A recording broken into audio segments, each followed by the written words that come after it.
NBC 39 News at 10 is brought to you by Physicians Quality Care, where we treat you like family. 2 locations, open 7 days a week. Now, from your hometown news team in the heart of downtown Jackson, this is NBC 39 News at 10. Good evening and thank you for tuning in to NBC 39 News. I'm Meredith Mitchell. Josh has the night off. The University of Tennessee Board of Trustees approved some significant changes that will be implemented in the fall. NBC 39's Camila Reda has more in tonight's top story. Students attending the University of Tennessee at Martin will notice an increase in tuition starting fall semester. UT Knoxville and UT Chattanooga will not be increasing tuition for undergrads, but the campus at Martin saw it necessary to make up for the down enrollment from 2011 to 2016. We have to do this and don't want to do it, but when you explain to them where we've been and where we're going and what we're trying to do to help students as part of this, they're generally supportive. Chief Communications Officer Bud Grimes says the university will justify those fees with services to students. The Board of Trustees also gave the final approval for a 5-year strategic plan that became effective immediately. The 3% tuition increase will not be affecting the strategic budget plan. They have no plans to touch that 3% and will be using funds from the existing budget instead.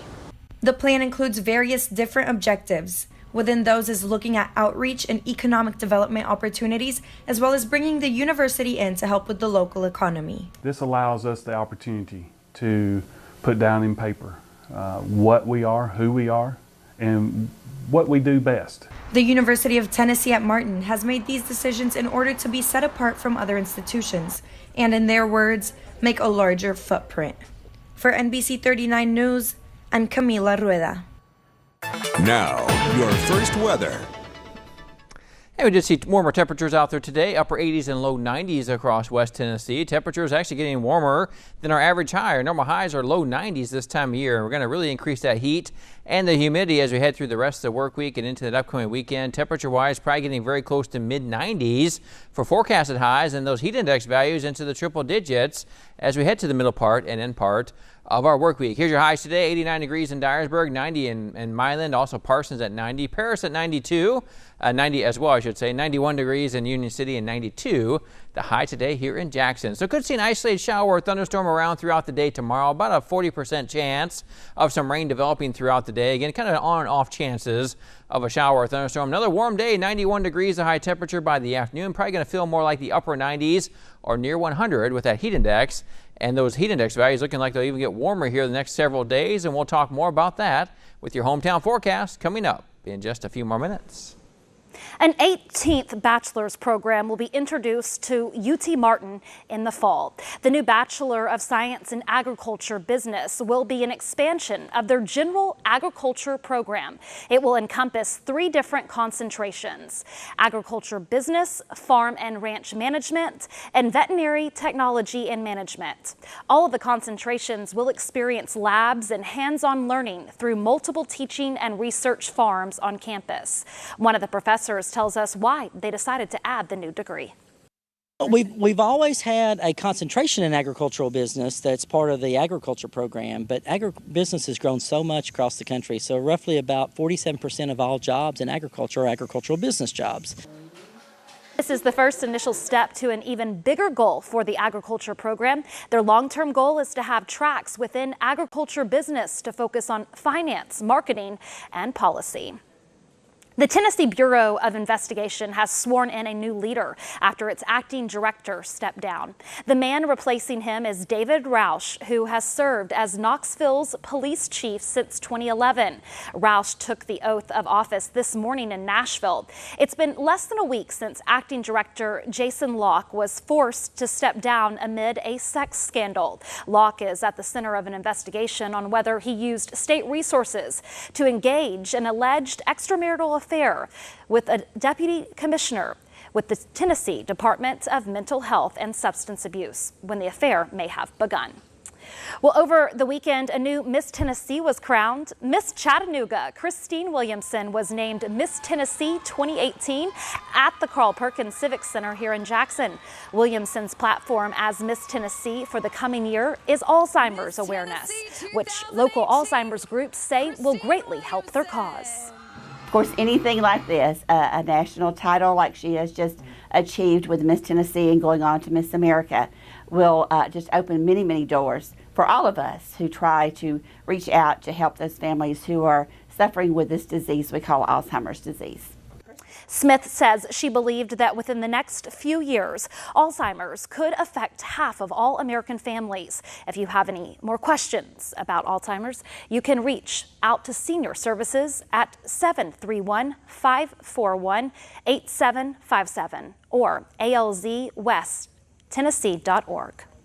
Well, a career change roughly 8 years ago started one local man's path to opening his own distillery in Jackson. NBC 39's Jackson Overstreet has more on tonight's featured Made in Tennessee business, Samuel T Bryant Distillery. Making whiskey and other liquors wasn't the initial plan for Sam Bryant when he graduated college. I was a certified arborist after I got out of college for a long time. I did a lot of tree work around this area, and had to have some surgeries done back in 2010. Had to change career paths. Bryant decided to take his family's farm right off I-40 and turn it into a distillery after a conversation with one of his neighbors. My neighbor down at the winery taught me how to make wine, and that's what eventually turned into Samuel T Bryant Distillery. One of the major components of all the products that are made here at Samuel T Bryant is that they're all made with ingredients from here in West Tennessee. We use local blueberries, we use local strawberries from the Dutch Gardens farm at Three-Way. We try to use as many local things as we can. We use corn off our own farm or the surrounding farms around here. The Samuel T Bryant Distillery will be celebrating the 2-year anniversary of its opening on July 1st. The path hasn't always been the smoothest one to get to this milestone. Been tough. It's like we've been going for quite a while, and last month was the first month we actually had any money left in the bank. So it has been a tough road to go down. There's a lot of regulation, a lot of red tape. Despite the adversity from starting a new business from scratch, Bryant wouldn't want to do anything else. I enjoy doing it. I really enjoy making whiskey. That's the fun part of this job. Samuel T Bryant Distillery, Made in Tennessee. If you know of a product or a company that would be good for our Made in Tennessee Mondays, let us know. Send us an email at news@WNJBTV.com. Well, something to keep in mind as your little ones pedal around the neighborhood this summer. 25 kids go to the emergency room with a bicycle-related injury every hour in this country. Since 2006, there have been more than 2 million such injuries, despite a decline in bike-related accidents. The numbers still work out to about 25 kids sent to the ER every hour. The majority of patients were between 10 and 14 years old, and mostly boys.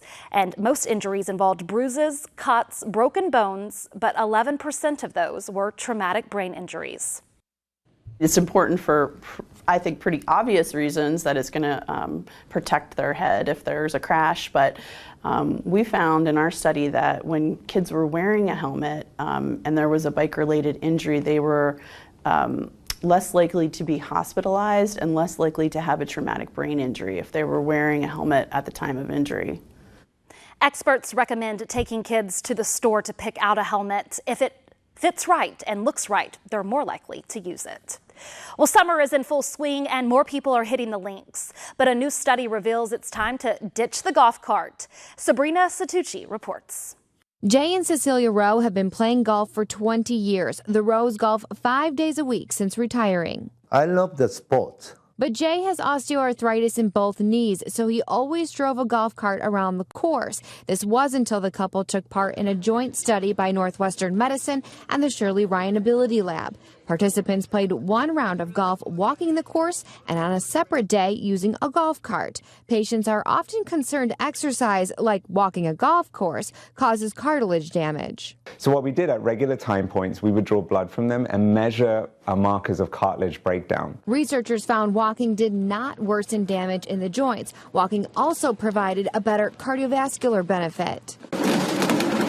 2/3 of all rounds of golf in the U.S. are played with golf carts, which is impacting the overall health benefits of the sport. If you can do even half the round walking the course, that is a significant benefit to your health. The Rowe say walking has been a game changer. Fresh air and plus walking, it helps a lot. With the walking, it's much better.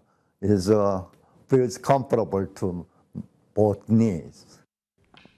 Doctors say as much as sitting is appealing, get up and get moving for the best health benefits. The Food and Drug Administration has approved a marijuana-based medicine to treat severe forms of epilepsy.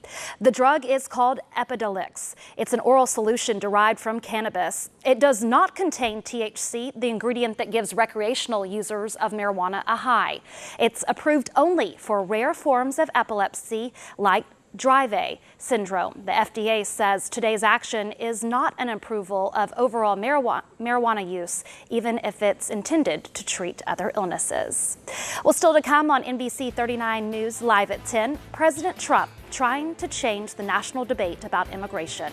He's switching from a focus on migrant children to what he says as the shortcomings of the judicial system, what he and Congress are saying today.